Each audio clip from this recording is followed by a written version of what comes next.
Good morning, all my Barnert friends. I miss you so much. Today I'm going to be reading you a story. It's one of my favorites. It's possible the words are going to come out backwards, but you just need to see the pictures and hear the story. So this is for you and your parents, especially now because everybody's kind of at home. And the book is called "It Could Always Be Worse," and it's written by Margot Zemach. And it's a story that's been told many times, but I really love the pictures in this. I'm going to hold this one up really big for you, and you could see that this is a family with a whole lot of stuff going on in their old house. All right? So It Could Always Be Worse by Margot Zemach. And I have a feeling that is really, really true. It could always be worse.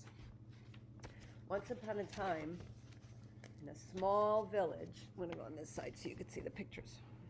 Once upon a time in a small village, a poor, unfortunate man lived with his mother, his wife, his 6 children in a little one-room hut. Because they were so crowded, the man and his wife were always arguing. The children were noisy and they fought, and in the winter, when the nights were long and the days were cold, life was really hard. The hut was full of crying and fighting. One day, when the poor, unfortunate man couldn't take it anymore, he went to the rabbi for advice. Do you think he went to Rabbi Steiner for advice? Holy Rabbi, said the poor unfortunate man, things are so bad for me and they're getting worse. We're so poor that my mother, my wife, my 6 children and I all live together in one small hut. We're just way too crowded. And there's so much noise. Help me, Rabbi. I'll do whatever you say. The rabbi thought and pulled on his face, and at last he said, tell me, my poor man, do you have any animals? Perhaps, I don't know, a chicken or 2? Yes, said the man, I do have a few chickens, also a rooster and a goose. Ah, fine, said the rabbi. Now go home and take the chickens, the rooster, and the goose into your hut to live with you. Yes, indeed, Rabbi, said the man, though he thought that was a little strange. The poor unfortunate man hurried home and took his chickens and the rooster and the goose out of the shed, and he took them all into his little hut. Can you imagine having a rooster and a goat, a goose, and all those things in your house with you, and your sisters and brothers, and your parents, and whatever? Maybe it's going to make it better. I don't know. Let's see. Uh-oh. Can you think it's making it better just from the picture? I don't think so. When some days or weeks had gone by, life in the hut was worse than before. Now they were quarreling and crying, and there was also honking and crowing and clucking. There were feathers in the soup. The hut stayed just as small. The children grew bigger. When the poor unfortunate man couldn't stand it any longer, he ran back to the rabbi for help. What do you think the rabbi's going to tell him this time? He's going to tell him to take them out, right? I think so. Don't you think? Let's see. Uh-oh. Holy Rabbi, he cried, see what a misfortune has befallen me. Now with the crying and the quarreling and the honking and the clucking and the crowing, there are feathers in the soup. Rabbi, it couldn't be worse. Help me.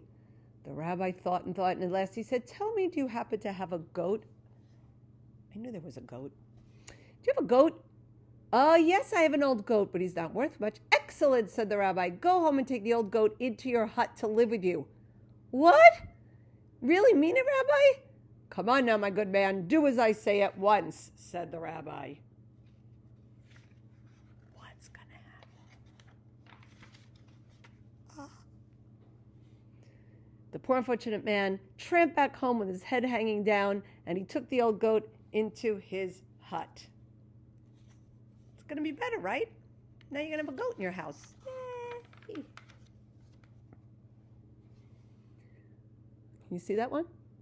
When some days or a week had gone by, life in the little hut was much worse. Now with the crying and the quarreling, the clucking and the honking and the crowing, the goat went wild, pushing and butting everyone with his horns.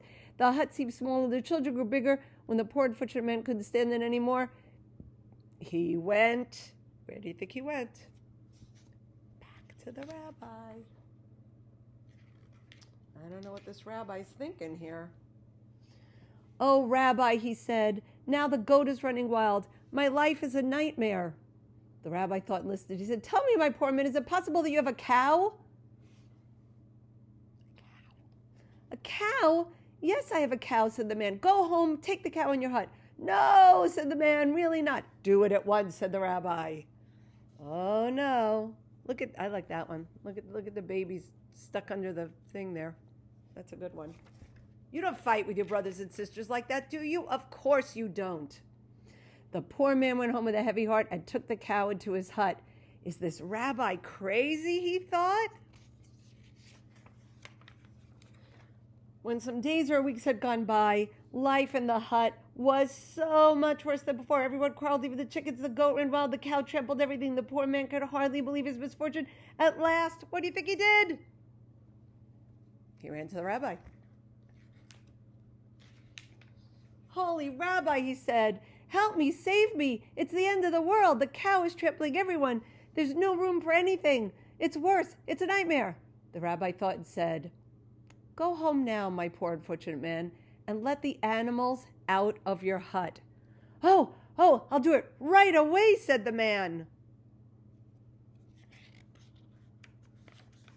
Whoops. I turned the right page, right? The man hurried home and let the cow, the goat, the chickens, the goose, and the rooster out of the house and into the field where they're supposed to be.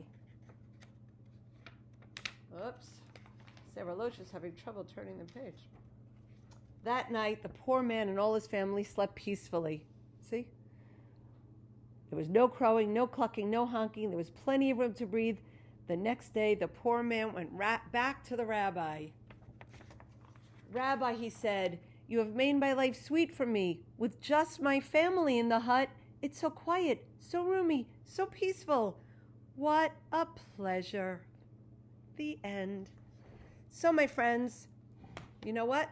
When we live in our house and we're not going to school and our mommies and daddies are trying very, very hard to make everything nice for us, we have to help our mommies and daddies too by, help clean up a little bit. Maybe say to your mommies and daddies, what can I help you with, mommy and daddy, because you help me so much. We are going to be sending you a whole bunch more stories. I have another favorite one I'm going to do soon. And we're going to keep coming at you with fun things. And you're going to keep being such good boys and girls at home. And we love you and we miss you, but we'll see you sometime soon. Bye for now.